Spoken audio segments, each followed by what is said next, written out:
En este vídeo vamos a resolver otro ejercicio del tema 4 de monopolio, cuyo enunciado nos dice que un monopolista tiene por función de costes a largo plazo 30Q y que abastece un mercado cuya demanda viene dada por la expresión Q es igual a 150 menos el precio.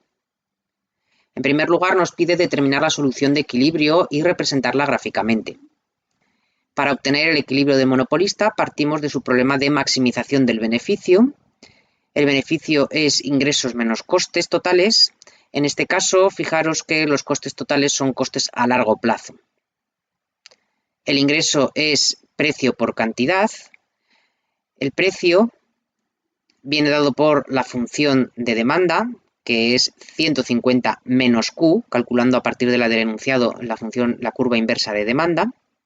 Y 150 menos Q multiplicado por Q nos da 150Q menos Q cuadrado. Y los beneficios también son estos ingresos menos los costes totales, que a largo plazo son menos 30Q.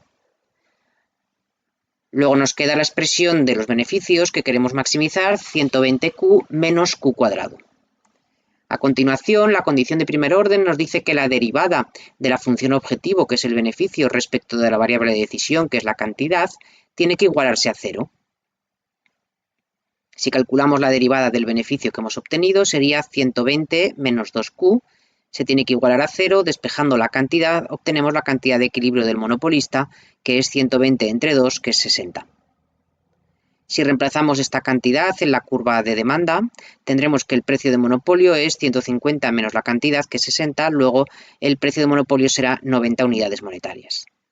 La condición de segundo orden nos dice que la segunda derivada de la función objetivo, del beneficio respecto de la variable de decisión, respecto de la cantidad, tiene que ser menor que 0 para que la función objetivo alcance un máximo. Fijaros que la segunda derivada es menos 2, que es siempre menor que 0, luego se cumple la condición de segundo orden. Y en tercer lugar, la condición económica, que nos dice que el beneficio de producir tiene que ser mayor o igual que el beneficio de no producir nada. Si calculamos el beneficio de producir, es el beneficio del monopolista, que será ingresos, precio de monopolio por cantidad de monopolio, menos los costes totales de monopolio. Tendremos precio de monopolio 90 por la cantidad de monopolio 60, menos los costes totales a largo plazo, que serán menos 30 por la cantidad 60. Luego tendremos que el beneficio del monopolista será 3.600. Y el beneficio, si no produce nada, en este caso va a ser 0. Vamos a representar a continuación gráficamente nuestras curvas de demanda, ingreso marginal y coste marginal. La curva de demanda es una recta cuyos puntos de corte, si el precio es 0, la cantidad es 150, si la cantidad es 0, el precio es 150, luego los puntos de corte en ambos ejes son 150. El ingreso marginal viene dado por la expresión 150 menos 2Q, luego si la cantidad es 0, el punto de corte vertical es 150, y si el precio o ingreso marginal es 0, entonces el punto de corte con el eje horizontal es 75. Y por último, el coste marginal es constante e igual a 30. Luego tenemos esa recta horizontal. El punto en el que se cortan las curvas de ingreso marginal y coste marginal es el punto en el que se cumple la condición de primer orden. Este punto nos marca la cantidad de monopolio de equilibrio, que sería 60 unidades, que si trasladamos esta cantidad a la curva de demanda de mercado, esta altura nos va a determinar cuál es el precio de monopolio. El siguiente apartado nos pide determinar el valor del índice de Lerner y relacionarlo con la elasticidad precio de la demanda. Vamos a calcular en primer lugar el valor del índice de Lerner, que se calcula como el cociente de la diferencia entre el precio menos el coste marginal, dividido por el precio. El precio de monopolio hemos obtenido que era 90, menos el coste marginal, que es constante, es 30, dividido por 30. Luego tendremos 60 entre 90, que va a ser 0,67. Vamos a ver a continuación qué relación existe entre el índice de Lerner y la elasticidad precio de la demanda. Para ello partimos de la condición de primer orden, que establece que el ingreso marginal tiene que igualarse al coste marginal. El ingreso es precio por cantidad. Luego el ingreso marginal será la derivada de este producto. Como ambas variables dependen de la cantidad, Ya hemos obtenido, tanto en teoría como en un ejercicio previo, que el ingreso marginal va a ser el precio más la derivada del precio respecto de la cantidad multiplicado por la cantidad. Y como estamos en la condición de primer orden, todo ello tiene que igualarse al coste marginal.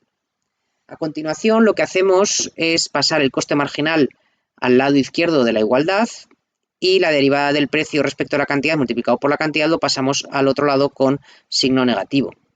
Luego nos quedará en la izquierda precio menos coste marginal es igual a menos la derivada del precio respecto de la cantidad por la cantidad. Ahora, si lo que queremos es establecer al final una relación con el índice de Lerner, lo que estamos es buscando en el lado izquierdo obtener la expresión del índice de Lerner, para lo cual nos faltaría poder dividir por el precio. Si dividimos ambos lados de la igualdad por el precio, tendríamos en la izquierda precio menos coste marginal dividido por el precio, que es el índice de Lerner, y fijaros que en el lado de la derecha tenemos menos la derivada del precio respecto de la cantidad multiplicado por la cantidad dividido por el precio. Y daros cuenta que esto no es otra cosa que la inversa de la elasticidad precio de la demanda. Recordad que la elasticidad precio de la demanda era menos precio dividido por cantidad multiplicado por la derivada de la cantidad respecto del precio. Luego, el lado de la derecha tendríamos que es 1 partido por la elasticidad precio de la demanda. Vamos a calcular para esta función de demanda concreta que tenemos aquí, cantidad igual a 150 menos el precio, vamos a calcular cuál es la elasticidad precio de esa demanda. Para lo cual tendría que ser menos precio dividido por cantidad multiplicado por la derivada de la cantidad respecto del precio. Tendríamos menos precio dividido por cantidad y ahora la derivada de la cantidad respecto del precio pues es menos 1. Y teniendo el signo negativo delante, nos quedaría positivo precio dividido por cantidad. Si ahora calculamos la inversa de esa elasticidad precio de la demanda, nos quedará el cociente cantidad partido por el precio. Y si reemplazamos por las cantidades y precios del monopolio, vamos a ver cuál es la elasticidad de esa curva de demanda en el punto de equilibrio del monopolista. La cantidad de monopolio habíamos obtenido que era 60, el precio de monopolio era 90, luego 60 entre 90, 0,67, que es exactamente el índice de Lerner que acabábamos de obtener. En el siguiente apartado nos pide hallar el bienestar social y explicar gráficamente qué áreas se corresponden con el excedente de los consumidores y con el excedente del productor. El excedente de los consumidores se calcula como la diferencia entre el precio que están dispuestos a pagar por cada unidad, que viene dado por la curva de demanda, y el precio que realmente paga, en este caso el precio de equilibrio de monopolio, que es 90. Luego, la distancia entre la curva de demanda y el precio de equilibrio de monopolio, que es el triángulo que aparece coloreado en naranja, va a ser el excedente de los consumidores. Gráficamente, este área se puede calcular como el área del triángulo, de base 60 y altura 150 menos 90, y todo ello dividido por 2, que operando tendremos que el excedente de los consumidores va a ser 1.800 unidades monetarias. A continuación, calculamos el excedente del productor monopolista. El excedente del productor es la diferencia entre el precio al que venden y el precio al que estaba dispuesto a vender cada una de las unidades, que viene dada por la curva de costes marginales. Por lo tanto, gráficamente, fijaros que va a ser el área del rectángulo que aparece en azul, que es la diferencia entre el precio de equilibrio de monopolio, 90, con el coste marginal, que aparece representado por la recta horizontal a la altura de 30. Tenemos que el área de este rectángulo será base por altura, luego podríamos calcularlo como 60 por 60, 3.600.